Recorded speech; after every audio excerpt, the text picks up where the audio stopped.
Bonsoir à tous, ravi de vous retrouver en semaine, mais également le week-end, car l'information, c'est 7 jours sur 7 sur Monaco Info. Au sommaire de votre JT ce soir, contrôle renforcé aux frontières de Monaco en ce premier week-end de confinement dans les Alpes-Maritimes.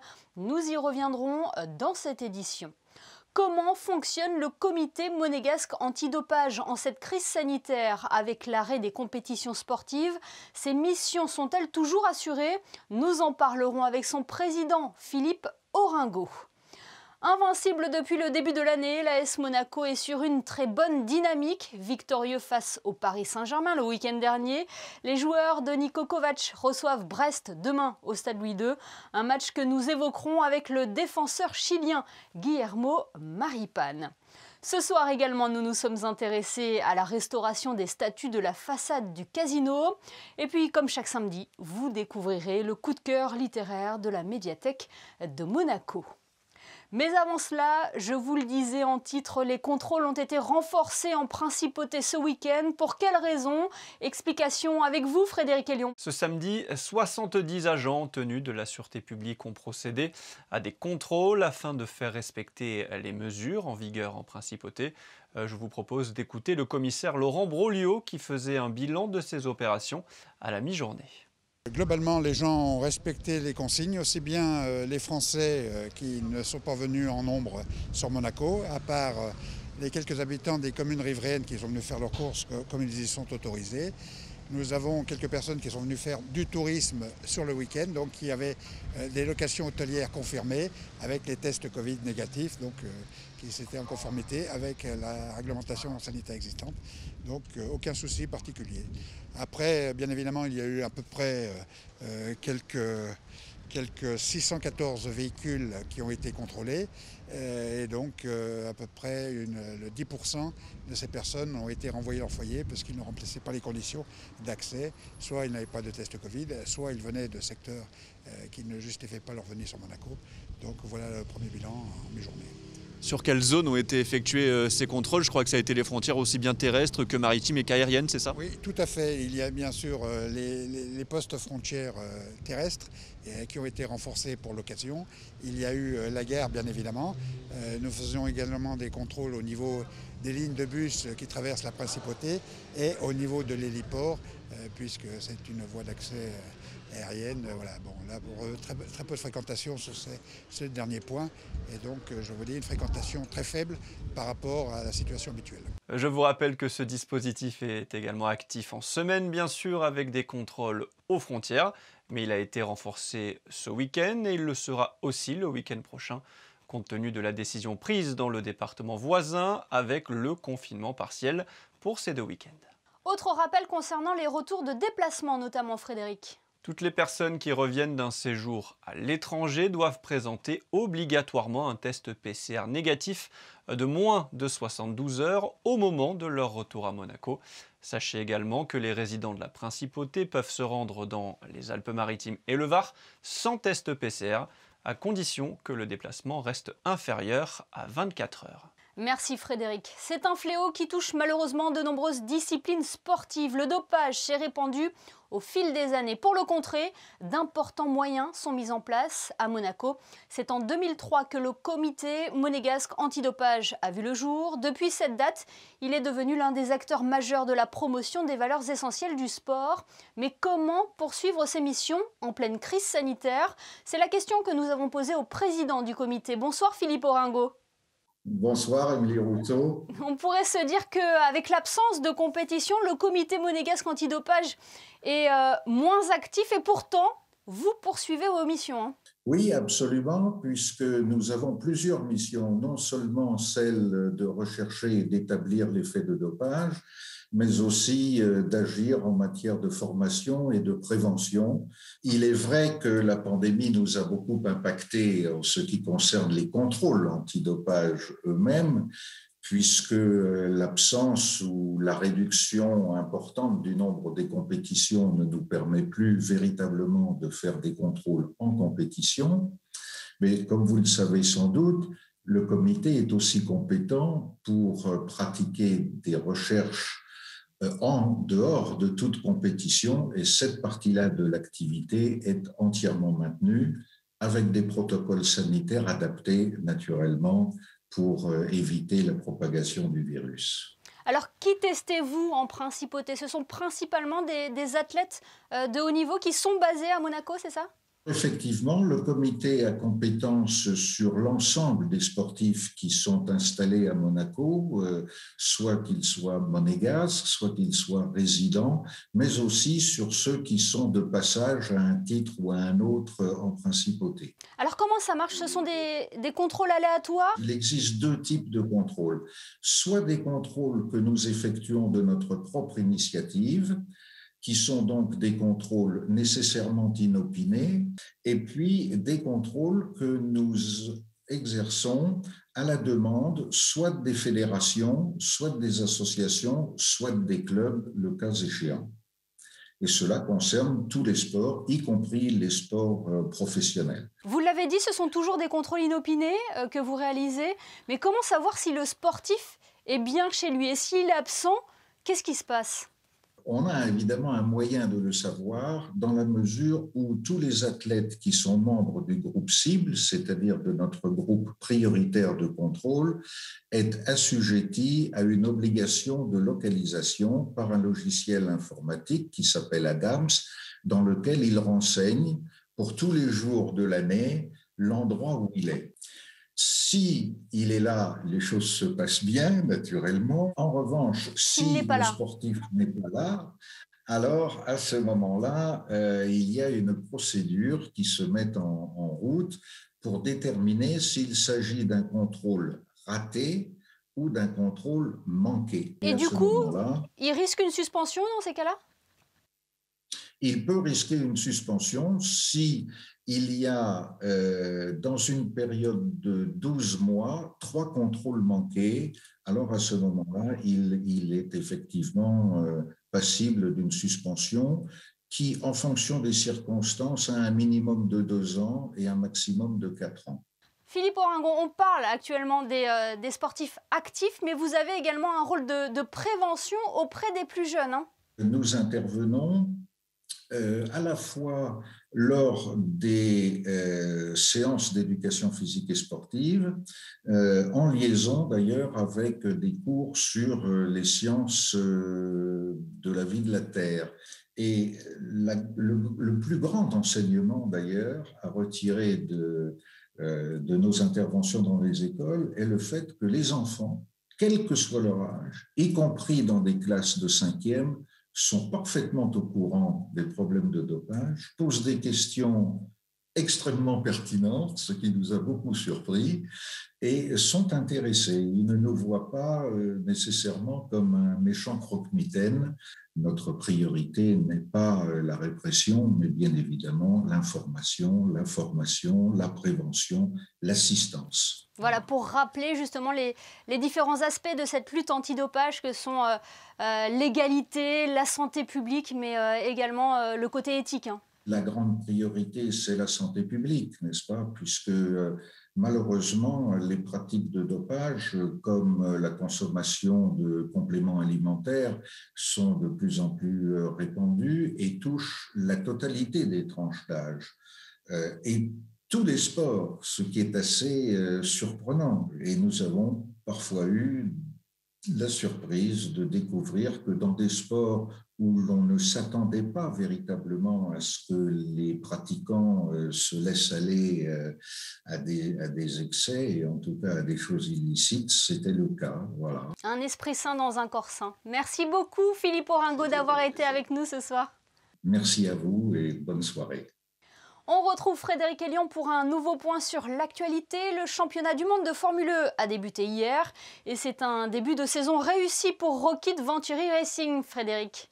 Effectivement, Émilie, première course, premier podium pour le team monégasque en Arabie Saoudite sur le circuit urbain de Daria. Parti 4e sur la grille, Edoardo Mortara termine 2e de ce premier e-prix du week-end. Norman Nato se classe lui 14e. La deuxième course aura lieu ce soir. Les qualifications se sont déroulées cet après-midi sans les pilotes Venturi. Edoardo Mortara a été victime d'un accident en essai libre et a été transporté à l'hôpital par précaution. Le pilote suisse va bien, mais la FIA a décidé que les 2 monoplaces du team Rocket Venturi Racing devaient rester dans les stands pendant les qualifications. En basket, après Brandon Frazier hier, la Roca Team vient d'officialiser un autre renfort. Ibrahima Fall Faye, le pivot international sénégalais de 2,09 m, vient renforcer le secteur intérieur de la Roca Team pour la suite de la saison en Jeep Elite. Formé à Chalon, il évolue en Belgique, à Anvers cette saison, où il tournait à 15 points, 6,8 rebonds et 1 contre en 10 matchs d'Eurocup. Il avait d'ailleurs réalisé un excellent match à Gaston Médecin contre la Roca Team mi-octobre, en compilant 21 points, 3 rebonds et 3 contres. Et on reste dans le sport avec du football. L'AS Monaco reçoit Brest ce dimanche au Stade Louis II pour le compte de la 27e journée de Ligue 1. Le club de la Principauté reste sur 12 matchs sans défaite et compte bien conserver cette invincibilité. Buteur face au Paris Saint-Germain le week-end dernier, Guillermo Maripane s'est fait une place dans l'équipe de Niko Kovac. Il est avec nous ce soir. Bonsoir Guillermo. On peut dire que vous êtes sur une bonne dynamique depuis le début de l'année, hein? Sí, la verdad que ha sido un muy buen comienzo de año, el equipo está muy bien, con mucha confianza, hay jugadores que están a un nivel muy alto y eso le hace muy bien al equipo. Et comment on peut l'expliquer cette bonne dynamique? Un buen entrenamiento, tenemos buena disposición, entendemos lo que quiere el entrenador y eso lo llevamos al campo. Et puis il y a Niko Kovac, qu'est-ce qu'il a apporté à cette équipe qui ne cesse d'enchaîner depuis le début de l'année? Sí, es un gran entrenador, es un entrenador que siempre quiere mejorar, tanto a nivel de equipo como a nivel individual del jugador. Eso a uno lo motiva mucho y bueno, los resultados están a la vista porque hay jugadores, como dije antes, que están a un muy buen nivel, hay otros jugadores que han aumentado mucho su nivel y el equipo se ve muy bien en todas sus líneas. Et puis il vous fait confiance en défense? Sí, la verdad que sí, me siento muy bien físicamente, mentalmente y también me siento muy acoplado al equipo. Guillermo, on sent qu'il y a une très bonne ambiance aussi dans le vestiaire, hein? Sí, la verdad que con todos los chicos tenemos una muy buena relación. Hay chicos jóvenes que la verdad que son muy divertidos y bueno, trabajan muy bien y también los jugadores con más experiencia también se acoplan muy bien al grupo. Alors vous êtes 4e au classement à 6 points du leader, il y a vraiment une place à se faire, hein? Bueno, ahora la situación está bastante bien, pero bueno, sabemos que aún quedan muchos partidos, que tenemos que seguir haciendo las cosas bien. Solo estamos enfocados en ir partido a partido y veremos lo que pase a final de temporada. Quand même, les ambitions cette saison, c'est de retrouver l'Europe, hein? Sí, claramente queremos volver a jugar competición europea y bueno, terminar lo más arriba posible en la tabla de clasificaciones. Un mot sur le prochain match qui vous attend. Quel sera l'objectif de dimanche face à Brest? Forcément garder cette invincibilité? Sí, el objetivo siempre va a ser ganar el partido. Vamos a jugar aquí en Mónaco, así que tenemos que hacer un muy buen partido, salir a ganar el partido. Ellos son un rival bastante fuerte, que tiene muy buenos jugadores, pero nosotros también estamos muy bien. Et c'est une équipe qui vous avait causé quelques soucis à l'aller, hein? Sí, la verdad que sabemos todo lo que pasó ese partido y estamos seguros que este partido no volverá a ocurrir. Dernière question, Guillermo, à titre personnel, quel regard portez-vous sur votre saison? C'est une saison, on peut le dire, un peu exceptionnelle pour vous? La verdad que bueno, la temporada para mí empezó este año, que he empezado a jugar, pero estoy bastante contento, estoy muy feliz por lo que he podido aportar al equipo y por el nivel personal. Merci beaucoup, Guillermo, d'avoir été avec nous ce soir. Muchas gracias. AS Monaco-Brest, c'est donc demain à 13 h au Stade Louis II, un match qui se jouera toujours à huis clos comme toutes les autres rencontres du championnat depuis plusieurs mois maintenant. Coup de projecteur à présent sur cette importante phase de restauration qui a débuté au sein de la Société des Bains de Mer. Le temps a endommagé certains éléments de la façade du casino. 2 statues ont par exemple perdu de leur splendeur. Une opération a donc débuté pour qu'elles retrouvent leur aspect d'origine. Plus de détails dans ce reportage de Vanessa Dessy. Elles font partie du paysage monégasque depuis de nombreuses années. Ces 2 statues qui ornent l'entrée du casino s'intitulent « Allégorie de la Méditerranée » à gauche et « Allégorie de la Seine » à droite. À la fin du 19e siècle, cette façade était dotée de 2 horloges car Monaco connaissait un décalage horaire sur Paris.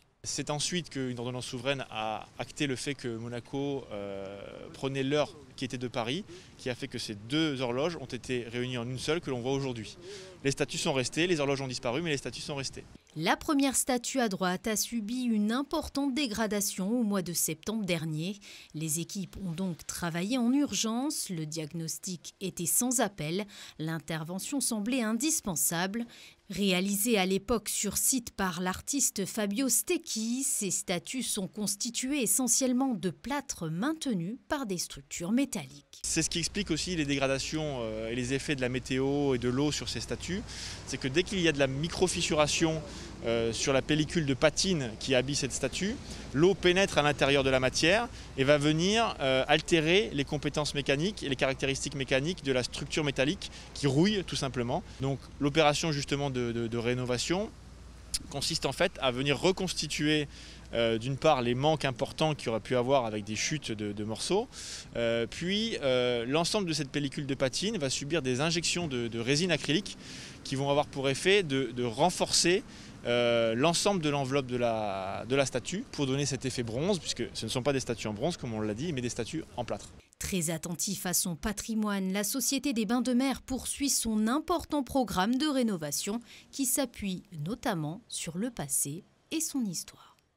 Lire s'est révélé comme un moyen d'évasion en cette période si particulière. C'est pour cela que depuis quelque temps maintenant, nous vous proposons chaque semaine le coup de cœur de la médiathèque de Monaco, où nous mettons en valeur un ouvrage. Le choix de Céline Sabine s'est porté aujourd'hui sur le roman de Djaïli Amadou Amal, Les Impatientes. Vous avez très certainement entendu parler de ce livre. Les Impatientes de Djaïli Amadou Amal était en effet en lice pour le prix Goncourt 2020. Elle ne l'a pas remporté, mais elle a été récompensée par le Goncourt des lycéens, et je peux vous assurer que ces derniers ne se sont pas trompés dans leur choix. Ce roman, d'inspiration autobiographique, à la fois engagé et courageux, dénonce la condition féminine au Sahel, à travers les destins croisés de 3 femmes, dans une société où polygamie, mariage forcé et violence conjugale sont malheureusement encore omniprésents. Le livre se décompose en 3 chapitres qui donnent la parole à tour de rôle à chacune de ces 3 femmes. Ramla, 17 ans, rêve de devenir pharmacienne et d'épouser celui qu'elle aime. Mais elle assiste impuissante aux négociations que mènent son père et son oncle pour la marier à un riche commerçant plus âgé et qui a déjà une première femme. Hindou, elle, est mariée contre son gré à son cousin, un homme alcoolique, drogué et violent. Elle va vivre un véritable calvaire et sa santé physique comme mentale va en être terriblement affectée. Enfin, Safira, choyée par son mari et jusque-là très heureuse, voit sa vie s'effondrer lorsqu'il décide de prendre une deuxième épouse. Elle n'aura alors qu'une obsession, se débarrasser d'elle, et elle s'y emploiera par tous les moyens à sa portée, mensonges, coups bas et même sorcellerie. Depuis leur plus jeune âge, on inculque à ces femmes les règles à suivre pour ne pas être rejetées par leur famille et leur communauté. Le sens de la dignité, la honte d'avoir honte et le mounial, la patience. Patience face aux déconvenus, patience face aux coups, à la souffrance, patience face aux rivalités entre coépouses. Grâce à une écriture sobre, sans lyrisme superflu, et avec un sens aiguisé de la narration et des dialogues, l'écrivaine brise les tabous d'un système patriarcal qui, avec la complicité des familles, emprisonne les femmes dans une vie qu'elles n'ont pas choisie. Les Impatientes est un livre touchant, bouleversant et je dirais même révoltant.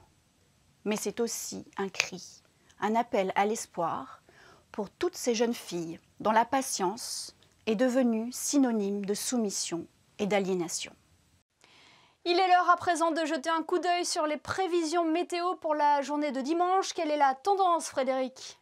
Retour d'un grand soleil à midi, il y aura du vent avec des rafales pouvant atteindre les 40 km/h. Il fera 12 degrés le matin et 16 l'après-midi. Le soleil se lèvera à 7h07 pour se coucher à 18h18. Dimanche 28 février, nous fêterons les Romains. Merci Frédéric et merci à vous de nous être fidèles chaque soir, y compris le week-end. Avant de nous quitter, un mot sur les programmes diffusés prochainement sur Monaco Info. Demain dimanche, retrouvez Yann-Anthony Nogues pour un nouveau numéro de 19h dimanche consacré à Winston Churchill.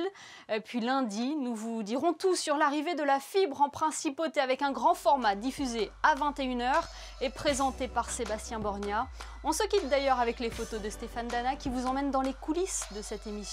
À demain pour nous, pour le best-of de la semaine. Belle soirée à tous.